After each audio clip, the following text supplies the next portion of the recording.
आपल्या घरासाठी आकर्षक दर्जेदार sliding windows, French folding windows, WC windows बसवायच्यात? तर मग यासाठी नाशिक मध्ये एकमेव आणि अद्वितीय असे एकच नाव, शिवाय एंटरप्राइजेस।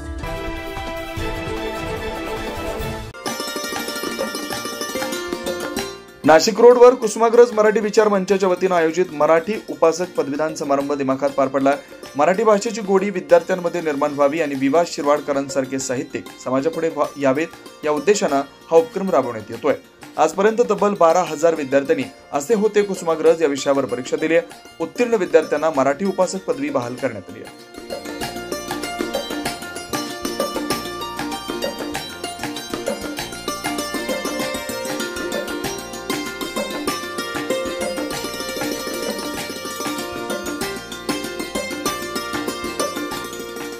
यंदा नाशिक रोड येथील श्रीमती र.ज. चौहान बिटको कन्या शाळा, केला प्राथमिक शाळा, जिजामाता प्राथमिक विद्या मंदिर, मनपा शाळा क्रमांक 56 आणि मनपा शाळा क्रमांक 49 अशा 5 शाळांमधील 1100 विद्यार्थ्यांनी परीक्षा दिली। या परीक्षेत प्रथम, द्वितीय आणि तृतीय क्रमांक पटकावणाऱ्या विद्यार्थ्यांचा सत्कार करण्यात आला।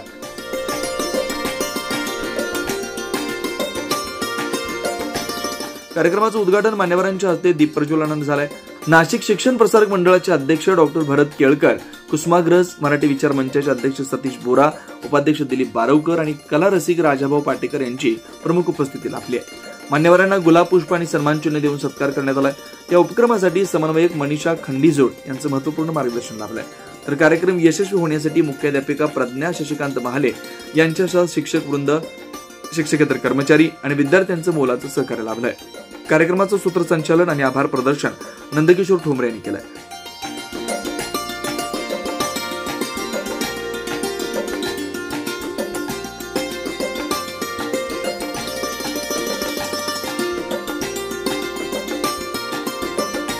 अनेक वेगवेगळ्या शाळेतील शिक्षक दिसत आहेत, सर्व शिक्षक वृंद आणि सर्व विद्यार्थी मराठी विषय हा इतका आकर्षक आहे, याच्याविषयी ही उत्सुकता आपली निर्माण व्हायला पाहिजे। याविषयी मी काही गोष्टी तुम्हाला सांगू इच्छितो। भाषा पण निर्माण झाली की नाही, भाषा कशासाठी झाली? लहान मुलं बोलतात, आपल्या भावना कळवणं किंवा आपल्या काहीतरी गोष्टी कळवणं। पण आपल्या ज्या भावना असतात त्या आपल्याला कुठून येतात? एक आपण बघून आपल्याला येतात, ऐकून येतात, आपल्याला माहिती येते, वास येतो त्याच्यामुळे येते, तिथे स्पर्शाने येतात। म्हणजे वेगवेगळ्या आपल्याला जे संवेदना येतात त्याच्यामुळे आपण आपल्या एका भाषेमध्ये बोलत असतो। आपली भाषा अशी आहे मराठी की एकच अशी असावी की ज्याच्यामध्ये शब्द हे आपल्याला ती संवेदना करून देतात। शिक्षक प्रसारक मंडळातून घेतले आणि मला असं वाटतं, माझा असा अभिमान आहे का मी पहिली अशी विद्यार्थी असेल की माझं पहिलीपासून ते M.Com. शिक्षण या संस्थेमध्ये झालं आणि मला इतका अभिमान वाटतो की माझ्या मुलाला माझ्या शाळेमध्ये पुरस्कार घेण्यासाठी आज आमंत्रित केले, त्याचा असा मला खूप अभिमान वाटतो।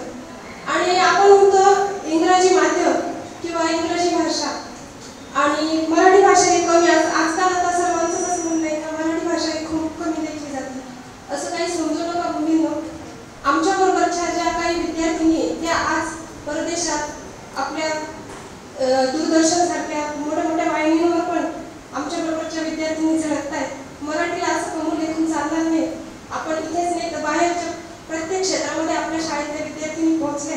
मला तुम्ही पाहिल्यानंतर ना जो कला रसिक आहे तर एक ठरवा प्रत्येकाने की मला एक तर इन्स्ट्रुमेंट शिकायला पाहिजे, कारण तुम्ही याच वयात शिका। मग इन्स्ट्रुमेंट जसं पोरा सगळ्यांनी सांगितलं ना की तुम्ही वाचन करा, वाचन जर केलं तर तुम्हाला नाटक चांगलं जातं, वाचन जर तुमचं पाठन जर चांगलं असेल तर तुम्हाला अभिनय चांगला करता येईल, असं मला नाना पाटेकरांनी सांगितलं। तर तुम्ही शिक्षणाबरोबर ह्याही गोष्टी करा, तुम्ही मस्त कला रसिक व्हा आणि आनंद तुम्ही घ्या। पण हा तुमचा आनंद तुमच्या आई वडिलांना पण मिळेल बरं का। ती शिकलेली पण आहे, पण गाते पण बघ का, तिचा नैवेद्य करेक्ट वाटला, ती व्हायलिन चांगलं वाजवते, ती पेंटिंग चांगलं करते, ती नाटकातून कमी लागली, ती पारितोषिक पण मिळालं. तर तुम्हाला सर्वांना शुभेच्छा. असंच तुम्ही कला रसिक व्हा. वंदे मातरम. रजत चव्हाण गुडकर गर्ल्स हायस्कूलच्या सर्व विद्यार्थी मैत्रिणींना, आज तुम्हाला प्रतीक्षा तुम्ही बऱ्याच दिवसापासून करत होता की आपण तर एक परीक्षा दिलेली आहे. तुम्ही ज्या ज्या परीक्षा देतात की नाही लगेच शिक्षकांना विचारायला येतात की मॅडम याचं बक्षीस समारंभ झाला का, मला बक्षीस मिळालं का. आणि आज खरंच तुमची प्रतीक्षा संपलेली आहे. काही कारणास्तव या संस्थेचे पदाधिकारी आपल्याकडे येत होते, पण काही कारणास्तव आपल्याला ती तारीख मिळत नव्हती आणि म्हणूनच आपण आज आपल्याला ही तारीख मिळालेली आहे आणि आजच्या दिवशी आपल्या शाळेमध्ये हा कार्यक्रम संपन्न होत आहे. आपण शाळेमध्ये विविध कार्यक्रम साजरे करत असतो, विविध भाषेचा वाढदिवस सुद्धा साजरा करतो आपण. आणि त्याचबरोबर मराठी भाषा गौरव दिन हा देखील आपण साजरा करतो. केव्हा साजरा करतो सांगते कोणाला? सांगते कोणाला? किती तारखेला आपण साजरा केला बघा बेटा, सांग. 27. Very good. तिला उत्तर छान तिने सांगितले बघा. 27 फेब्रुवारी रोजी आपण मराठी भाषा गौरव दिन आपण साजरा करत असतो. पण का साजरा करतो बरं? कुठला असा व्यक्ती बरं की ज्या व्यक्तीमुळे आपण हा गौरव दिन आपण साजरा करत आहोत? तर ती व्यक्ती म्हणजे येस त्यांचं नाव आहे विष्णू वामन शिरवाडकर, ज्यांना आपण कुसुमाग्रज या नावाने आपण ओळखतो. त्यांनी साहित्य क्षेत्रामध्ये काव्य साहित्य असेल, ललित लेख असेल, असे विविध साहित्य त्यांनी लिहिलेले आहे. आणि त्यांच्या या साहित्याचा गौरव म्हणून त्यांच्या साहित्याला गौरवण्याचा आजचा हा दिवस आहे. त्यांना आदरांजली आपण यातूनच आपण वाहू शकतो. त्याहीपेक्षा तुम्हाला मैत्रिणींना एक अतिशय आनंदाची गोष्ट आहे की कुसुमाग्रज हे कोणत्या शाळेचे आहे. मला ही परीक्षा आवडली आणि माझी ही परीक्षा खूप छान गेली. परीक्षेच्या दिवशी मला थोडं भीती वाटत होती, पण जेव्हा परीक्षा दिली तेव्हा मला खूप छान वाटली. कुसुमाग्रज मराठी विचारमंचतर्फे मुलांना मातृभाषेजवळ घेऊन जाणं, त्यांना वाचनाची सवय वाढवावी या दृष्टीनं आपण गेल्या वर्षापासून मराठी उपासक हा उपक्रम सुरू केलेला आहे. त्या अंतर्गत नाशिक रोड विभागातील काही शाळांमध्ये आपण परीक्षा घेतली होती. आज त्याचा पदवीदान समारंभ इथे झालेला आहे. 5 शाळांमधील साधारणतः 1100 विद्यार्थ्यांनी या परीक्षेमध्ये सहभाग घेतला होता आणि त्यांना आपण मराठी उपासक ही पदवी देऊन गौरव करण्यात आलेला आहे.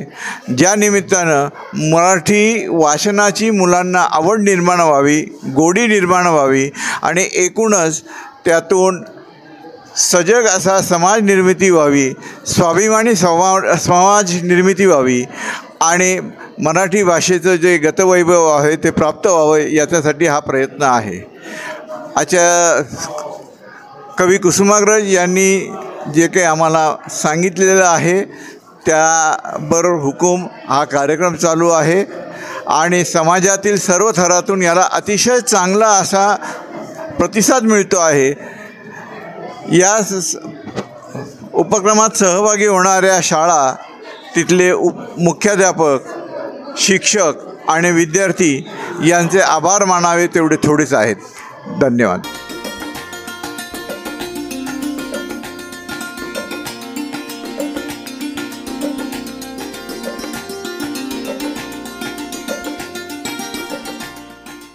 न्यूज महाराष्ट्रासाठी अनिल केदारे, नाशिक.